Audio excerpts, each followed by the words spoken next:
Hello student, मैं जिज्ञासु और आज हम लोग पढ़ने वाले हैं डाटा स्टोरेज, जो हमारा थर्ड चैप्टर है। तो चलिए हम बिना देरी के अपने आज के क्लास को स्टार्ट करते हैं। और आज का क्लास स्टार्ट करने से पहले हमेशा की तरह आपसे रिक्वेस्ट है कि अगर आप इस चैनल के ऊपर नए हैं तो हमारे चैनल को जरूर सब्सक्राइब कर ले, ताकि हमारे आगे आने वाली क्लासेस आपसे मिस ना हो। आपको यहाँ पे इसी तरह से पर डे ऑनलाइन क्लासेस दिए जाते हैं, तो आप इन क्लासेस को मिस तो नहीं करना चाहोगे, इसलिए आप बेल आइकन को भी जरूर प्रेस करो, ताकि यूट्यूब की तरफ से आपको नोटिफिकेशन चला जाए। जब भी हम वीडियोस अपलोड करें तो आपको नोटिफिकेशन आसानी से प्राप्त हो जाए। तो चलिए हम अपने आज के क्लास को स्टार्ट करते हैं। तो हम लोग जानते हैं सबसे पहले डाटा स्टोरेज क्या होता है। Computer use only 2 digit. हम डाटा स्टोरेज जाने उससे पहले हम जानते हैं कंप्यूटर के बारे में थोड़ा सा। कंप्यूटर केवल 2 डिजिट का यूज करते हैं, 0 एंड 1। कौन से 2 डिजिट यूज करते हैं? 0 और 1 to get stored and proceed all the informations, data and instruction given by users। 0 1 का क्यों यूज करते हैं? किसी भी इंफॉर्मेशन को स्टोर करने के लिए या प्रोसेस करने के लिए, या डाटा को स्टोर करने के लिए या प्रोसेस करने के लिए, या इंस्ट्रक्शन को स्टोर करने के लिए या प्रोसेस करने के लिए, जो हम यूजर्स के द्वारा दी जाती है। वो डिजिट 2 डिजिट कौन से हैं? 0 और 1। This is called binary code. इसे हम लोग बाइनरी कोड भी कहते हैं। किसको? 0 और 1 को हम लोग बाइनरी कोड भी कहते हैं। 0 and 1 are called binary digit, और इन 0 1 को हम बाइनरी डिजिट कहते हैं। सारे इंस्ट्रक्शंस को प्रोसीड करता है, उसे हम लोग बाइनरी कोड कहते हैं। और 0 1 को केवल, अगर हम 0 और 1 की केवल बात करें तो उसे हम लोग बाइनरी डिजिट कहते हैं। आपको याद रखना चाहिए बाइनरी डिजिट 0 और 1 है। और बाइनरी कोड हम किसे कहते हैं वो मैं आपको आगे बताऊंगा। Bit is a smallest unit in binary digit. जो बिट होता है, VIT बिट, ये स्मॉलेस्ट यूनिट होता है बाइनरी डिजिट का। एक बिट के अंदर हम लोग केवल या तो 0 को स्टोर कर सकते हैं या केवल 1 को स्टोर कर सकते हैं। White is a group of 8 bit. यहाँ पे देखिए बिट है, यहाँ पे वाइट है। यहाँ पे वाइट जो होता है वो एक बाइट जो होता है ग्रुप होता है। किसका? 8 बिट का, 8 बिट्स का ये ग्रुप होता है, जिसे हम लोग एक वाइट कहते हैं। Bits are rarely seen alone in computer. Bits को बहुत मुश्किल है, कभी आपको ऐसा मिल जाए कंप्यूटर के अंदर। बेसिकली आप कंप्यूटर के अंदर झांक तो नहीं सकते हो, लेकिन हाँ ऐसा आप अनुमानित कर सकते हो कि बिट्स बहुत रेयरली केस में आपको देखने को मिल सकता है। They are generally group together into bytes. वो ज्यादातर ग्रुप्ड में ही होते हैं, और जिस कारण से हम उसे बाइट्स जानते हैं। अब हम आगे देखते हैं डाटा स्टोरेज का एग्जाम्पल क्या है। If you press a letter, अगर आप अपने कंप्यूटर से, अपने कीबोर्ड से अगर ए लेटर को प्रेस करते हो, it get convert to bits. ये ए जो है वो कन्वर्ट हो जाता है किसमें? बाइट्स में। और वो बाइट्स में कन्वर्ट कैसे हो जाता है? 0 1 0 0 0 0 0 1। आप जब अपने कीबोर्ड से ए को प्रेस करते हो तो हमारे कंप्यूटर को इतना बड़ा इंस्ट्रक्शन जाता है, जिसे आपको पढ़ने में 30 सेकंड लग सकते हैं। 0 1 0 0 0 0 0 1। इतने बड़े इंस्ट्रक्शंस को एक बार जब हम ए अपने कीबोर्ड से प्रेस करते हैं तो हमारे कंप्यूटर को इतना बड़ा इंस्ट्रक्शन जाता है। इसे हम लोग बाइनरी कोड कहते हैं।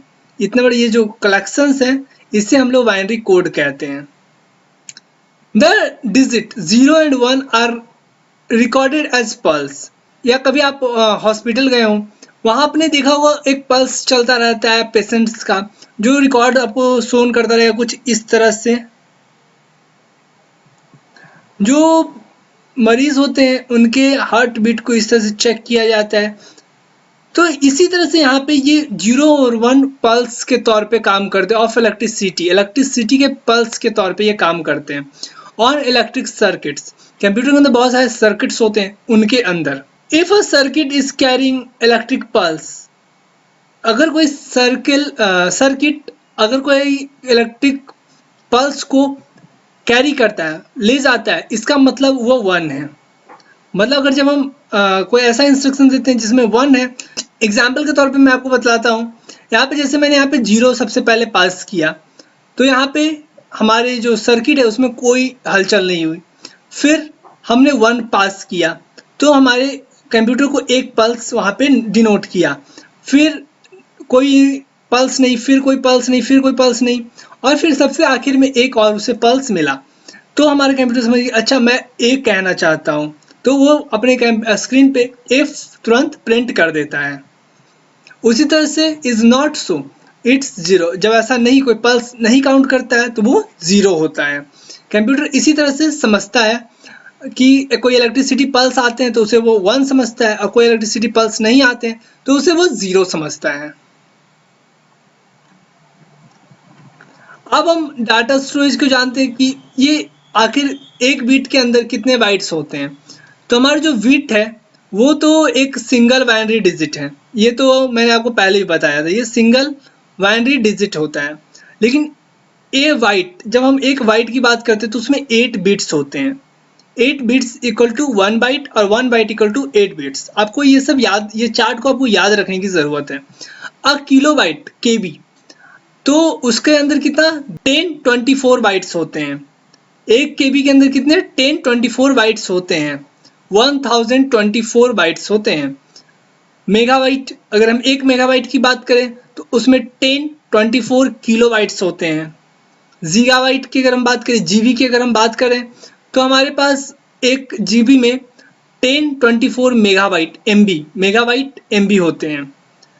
और टेराबाइट की अगर हम बात करें, एक टेराबाइट की टीवी, जिसे जो हमारे कंप्यूटर में हार्ड डिस्क यूज होता है उसकी कैपेसिटी 1 टीबी की होती है, तो उसमें 1024 गीगाबाइट्स होते हैं, जीबी मौजूद होते हैं। एक टीवी की अगर हम बात कर रहे हैं तो हम उस वक्त 1024 जीबी की हम बात कर रहे होते हैं। तो ये हमारे स्टोरेज का यूनिट है, हम इसके अंदर अपने कंप्यूटर के स्टोरेज को मापते हैं। अब हम मेमोरी ऑफ कंप्यूटर्स को जानते हैं। मेमोरी ऑफ कंप्यूटर्स क्या होते हैं? The place where information is stored called memory. एक ऐसा प्लेस जहां इंफॉर्मेशन को स्टोर किया जाता है उसे हम लोग मेमोरी कहते हैं। Of computer made up of chips, ये बने होते हैं चिप्स की मदद से। चिप्स वो खाने वाले चिप्स नहीं, वो कुछ सर्किट टाइप के होते हैं। बेसिकली आप कह सकते हैं कुछ इसका साइज कुछ इस तरह का होता है।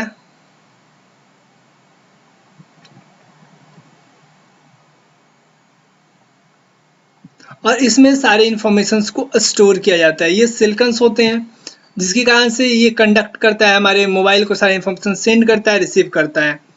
There are 2 types of memory. Memory के 2 प्रकार होते हैं, पहला तो प्राइमरी मेमोरी, दूसरा सेकेंडरी मेमोरी। तो अब चलिए हम बारी बारी से इन मेमोरीज के बारे में भी जानते हैं। द प्राइमरी मेमोरी और मेन मेमोरी। प्राइमरी मेमोरी को ही मेन मेमोरी कहा जाता है। चलिए हम वो जानते हैं आगे कि क्यों हम इसे मेन मेमोरी कहते हैं। Primary memory is necessary for computer to work. Primary memory की जरूरत होती है किस लिए? कंप्यूटर को काम करने के लिए। कंप्यूटर जो काम करता है वो प्राइमरी मेमोरी की मदद से ही करता है। It tell the amount of data that the computer can store inside itself is known as main memory. ये हमारे कंप्यूटर को कहता है कि हम कितने अमाउंट ऑफ डाटा को अपने अंदर इंस्टॉल करें, स्टोर करें, जिसके कारण हम इसे मेन मेमोरी कहते हैं। अगर ये नहीं होगा तो हमारा कंप्यूटर काम ही नहीं करेगा। हमारे कंप्यूटर को कोई इंस्ट्रक्शन देने वाला नहीं होगा कि हम अपने अंदर कितने इंफॉर्मेशन को स्टोर करें, नहीं करें, हमें इस वक्त किस प्रोग्राम को रन करना है, नहीं करना है। इसका इंफॉर्मेशन हमें मेन मेमोरी ही देती है, जिसे हम लोग प्राइमरी मेमोरी कहते हैं। There are 2 type of main memory. Main memory का 2 टाइप है। कौन सा? तो पहला रैम, दूसरा रोम। तो चलिए हम बारी बारी से अब रैम और रोम को भी जानते हैं। प्राइमरी मेमोरी के अंदर आता है RAM. RAM is the working memory of computer. RAM जो है वो कंप्यूटर का वर्किंग मेमोरी होता है। वर्किंग मेमोरी क्या होता है मैं आपको बताऊंगा। जब भी हम कंप्यूटर को स्टार्ट करते हैं तो हमारा यही मेमोरी कंप्यूटर को स्टार्ट करने में मदद करता है। यही मेमोरी हमारे कंप्यूटर को काम करने पे मदद करता है कि हमें इस वक्त मान लीजिए मुझे पेंट प्रोग्राम रन करना है। पेंट प्रोग्राम अगर कुछ जीबी का है तो हमारा जो मेमोरी होता है, मेन मेमोरी, जिसे हम रैम कहते हैं, मतलब एक हिस्सा जिसका रैम है, वो जल्दी से जाके उसके प्रोग्राम्स को सारे जो उसके फाइल्स होते हैं उसे खुद में लोड करता है और फिर हमारे स्क्रीन पे उसका आउटपुट शो करता है। The CPU use it for storing input. CPU इसका कैसे यूज करता है रैम का? स्टोरिंग इनपुट, इनपुट जो हम देते हैं उसे स्टोर करने में। Run software program, software program को रन करने में। एंड रिजल्ट ऑफ प्रोसेसिंग, और जब हम कोई उसे काम दे देते हैं तो उसका जो प्रोसेसिंग करने का जो रिजल्ट आता है उसके लिए इसके रैम का यूज किया जाता है हमारे CPU के द्वारा। It store data while turn on computer. जब आप कंप्यूटर को टर्न ऑन करते हैं, जब आप कंप्यूटर को स्टार्ट करते हो, तब यह डाटा को स्टोर करना स्टार्ट करता है। In the case of power cut, जब लाइन कट जाता है कंप्यूटर से, अगर किसी लाइन कट जाता है, आप कंप्यूटर को जब बंद कर देते हो, the data store in RAM is lost. जो आप डाटा रैम के अंदर स्टोर करते हो वो लॉस्ट कर जाता है, वो गायब हो जाते हैं, सारे मिट जाते हैं। Therefore it is known as volatile memory. Therefore it is known as volatile memory, जिसके कारण से हम इसे volatile memory के नाम से भी जानते हैं। तो ये हमारा पिक्चर है रैम का। आप यहाँ पे देख सकते हैं, ये हमारा रैम का पिक्चर है। इसी तरह से ये रैम हमारे कंप्यूटर में होते हैं। ये बेसिकली रैम हमारे डेस्कटॉप का है। लैपटॉप में इतने बड़े रैम नहीं होते, उसकी साइज थोड़ी छोटी होती है। अब हम बात रोम की करते हैं। प्राइमरी मेमोरी के अंदर ही रोम आता है, तो हम बात रोम की करते हैं। This memory is refer to store program and data that need to run such program which tell the computer how to work, look and operate. ये मेमोरी भी स्टोर करता है प्रोग्राम्स को, डाटा को, जो हमें रन करने की ज़रूरत है। ये तय करता है, हमारे कंप्यूटर को बताता है कि ये कैसे काम करेगा। इसके अंदर जो प्रोग्रामिंग है वो किस तरह से लिखी हुई है, किस तरह से दिखाना चाहिए हमें, और इसके किस तरह से ऑपरेट करना चाहिए, ये सारे कुछ तय हमारा रोम करता है। It is permanent storing device. ये हमारा परमानेंट स्टोरेज डिवाइस है। हम जब भी कोई अपने कंप्यूटर में सॉफ्टवेयर को इंस्टॉल करते हैं, तो ऐसा तो नहीं जब हम कंप्यूटर बंद करते हैं तो वो सॉफ्टवेयर गायब हो जाते हैं, नहीं, वो सॉफ्टवेयर मौजूद होते हैं हमारे कंप्यूटर में। जब हम कंप्यूटर को फिर से रिस्टार्ट करते हैं तब, इसका मतलब ये हमारा परमानेंट मेमोरी के अंदर इंस्टॉल होता है, ताकि हम इसे बार बार यूज़ कर सके। अगर सोचिए कि रैम की तरह, अगर जब हम कंप्यूटर को बंद करें और हमारा सारा प्रोग्राम डिलीट हो जाए, गायब हो जाए, तो हम क्या करेंगे? तो हमें बहुत ज़्यादा मुश्किलों का सामना करना पड़ सकता है। हमें फिर से इंस्टॉल करना पड़ेगा, हमें फिर से उन सारे सेटिंग्स को करने पड़ेंगे, उन सारे काम को फिर से हमें वहाँ पे करने पड़ेंगे। लेकिन ऐसा नहीं होता है। जो रोम होता है वो एक परमानेंट मेमोरी होता है। उसे जब हम पावर सप्लाई जब रोक देते हैं अपने कंप्यूटर का, तब वो कुछ भी भूलता नहीं है, वो हमारे प्रोग्राम्स को याद रखता है। It's informations do not gate erased even after turning of the computer. Computer को जब हम बंद भी कर देते हैं, तब भी इसका जो डाटा होता है वो इरेज नहीं करता। There are three kinds of ROM. ROM भी हमारे 3 तरह के होते हैं। पहला PROM, दूसरा EPROM और तीसरा EEPROM। तो हम बारी बारी से इन तीनों के बारे में भी जानते हैं। तो आप यहाँ पे देख सकते हैं, मैंने यहाँ पे ROM का कुछ पिक्चर्स भी यहाँ पे लगा रखा है। तो ये ROM के पिक्चर्स हैं। तो अब हम प्राइमरी मेमोरी में ROM के कुछ टाइप्स को भी यहाँ पे जान लेते हैं। तो हम सबसे पहले PROM की बात करें तो इसका फुल फॉर्म होता है programmable read only memory. Programmable read only memory. हम आपको बता दें, रोम के अंदर कोई भी जो डाटा होता है वो इरेज नहीं होता। The data store on it can't be erase. जो पी रोम के अंदर डाटा डाल रखते हैं वो कभी इरेज नहीं कर सकते।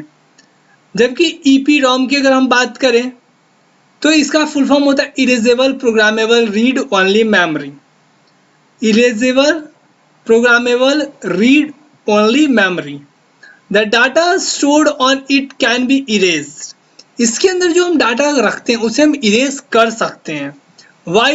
Exposing it to ultraviolet light. इसके ऊपर हम अल्ट्रावायलेट लाइट को डाल के हम इसे इरेज कर सकते हैं।